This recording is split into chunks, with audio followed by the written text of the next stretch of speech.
I think the cancer study is overblown, and that's coming out of my mouth. That's my 2 cents. It's not that I don't think it can't cause cancer. I just think that rat study, those rats all eventually get cancer. They use tremendous dosages and over prolonged periods of time, and they were bound to get cancer anyways.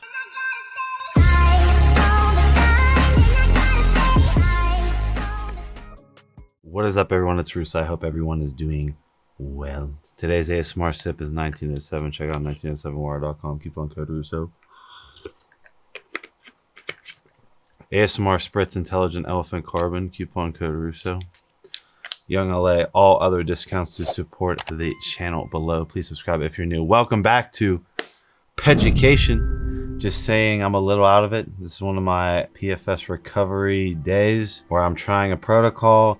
I'm brain dead, bear with me, but today I'm going to be talking about Cardarine. So Cardarine GW-501516 is one of the most popular endurance enhancing agents around the world. I'm going to be going through the history as well as the data available, as well as what I personally think of it and some key points to take into consideration that I've talked about before. So the source is the Anabolics 11th edition, written by doctors. I highly suggest you buy this book, and I will be going off of that for the history. PPRD stands for Parazone Proliferated Activated Receptor Delta Receptor Agonist. PPARD.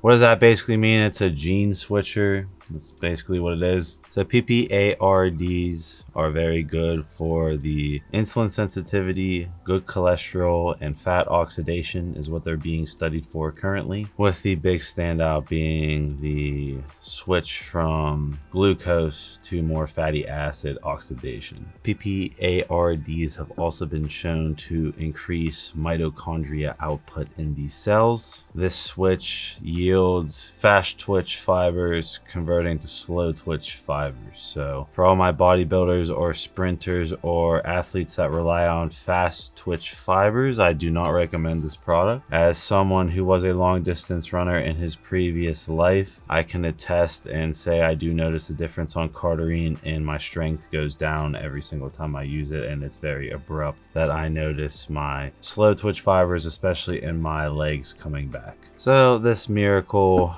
drug on paper completed phase 1 and phase 2 trials, and then boom, failed out for the infamous cancer study. 2009, GSK withdrew its new drug application. Cardarine was pulled from development. During long-term preclinical safety studies, the drug had produced cancer in animals at all doses tested. Neoplasms appeared in the liver, bladder, thyroid, tongue, stomach, skin, testicles, eyes, and uterus. With these findings, the drug will likely progress no further. What does Russo think? This study conveniently came out during the Olympics, where everyone got caught with this drug. So when you do the math, and I think I'll have Andrew throw up another video where I talk about the cancer studies as well. Theoretically, it comes out to, I think I had some actual biochem guy calculated for me, and it was around 32 meg a day that they theoretically told me that could cause the cancer. I never go over 20, so I do 10 to 20 a day for 2 weeks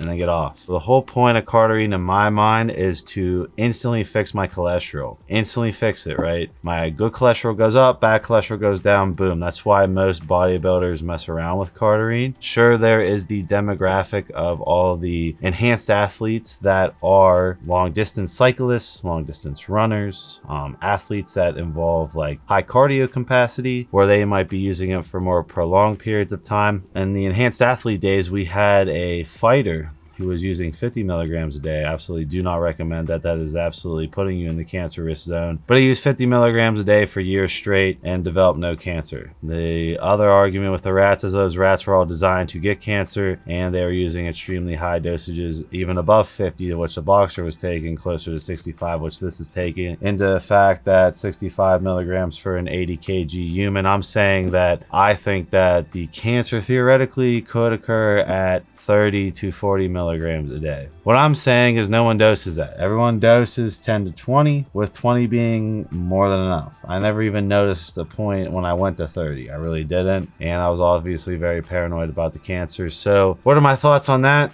Basically, do not use this for extended periods of time. But to say that this doesn't instantly fix your cholesterol is something, you know, something worth a risk in my mind, right? If I can instantly fix my HDL, LDL over 2 weeks, then I'm done. That fat oxidized a whole bunch of fat while I was fixing my cholesterol and fixed my blood glucose issues and left me in a much better state when I came off. I don't see any risk of long-term cancer development. Now, if I'm doing 50 to 60 milligrams a day and I'm a long distance athlete and this is my PD of choice to cheat and I'm doing it all year, yeah. So another key thing with Cardarine is libido. Cardarine increases sexual endurance like crazy to a point where it can make it hard to climax, but if you have premature ejaculation, I definitely recommend Cardarine. Cardarine would help you last longer in bed and it would help you not bust too soon. So that's one of the weird things. The other weird thing is that it converts fast twitch to slow twitch. So if you're a strength athlete that needs explosive fast twitch power, this is not the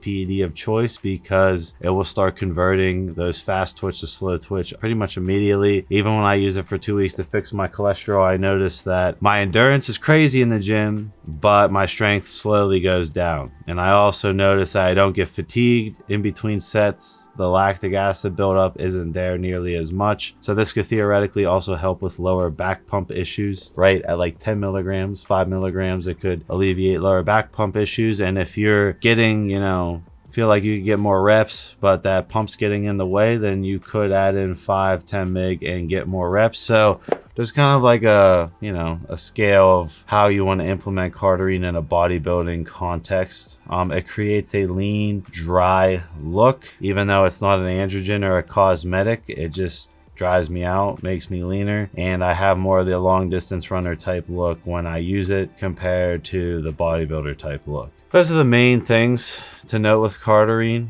Overall, I think the cancer study is overblown, and that's coming out of my mouth. That's my 2 cents. It's not that I don't think it can't cause cancer. I just think that that rat study, those rats all eventually get cancer. They use tremendous dosages and over prolonged periods of time, and they were bound to get cancer anyways. Bodybuilders, the biohackers use 10 to 20 milligrams a day. Nobody really goes near, you know, 50 milligrams a day, 30 milligrams a day. I don't even recommend. And most of the time it's 2 weeks on, boom, fix your cholesterol, lipids, fix your blood glucose, insulin sensitivity, get off, you're in a better state. It's not really this prolonged period of constantly abusing this compound because we know how it's not safe. That being said, I personally knew a fighter who used 50 milligrams a day for extended periods of time and never got cancer. Is that saying that you'll never get cancer? No, I'm saying don't even go near that dosage, but we do know someone who did try that crazy ass shit and he didn't end up getting cancer. So I definitely think it could cause cancer, being a fucking gene switcher. I definitely think it could. Would it in such a minuscule dosage?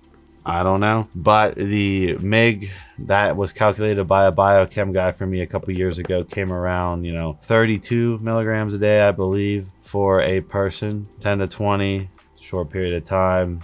Fix blood glucose, fix insulin, fix horrible cholesterol skewing side effects of steroids, or get rid of lower back pumps in the gym, get more reps, have longer lasting sex if you have premature ejaculation. There's a bunch of benefits, primarily the cholesterol benefit being the coolest one. So you can't really count Cardarine out, and Cardarine works way better oral bioavailability wise than SR9009, which virtually doesn't work oral bioavailability. SR9009 is a bunch of bullshit. Cardarine's the real deal, but there's these risks associated with it. You guys roll the dice. Please comment what you guys think about Cardarine down below. I will see you guys in my next video.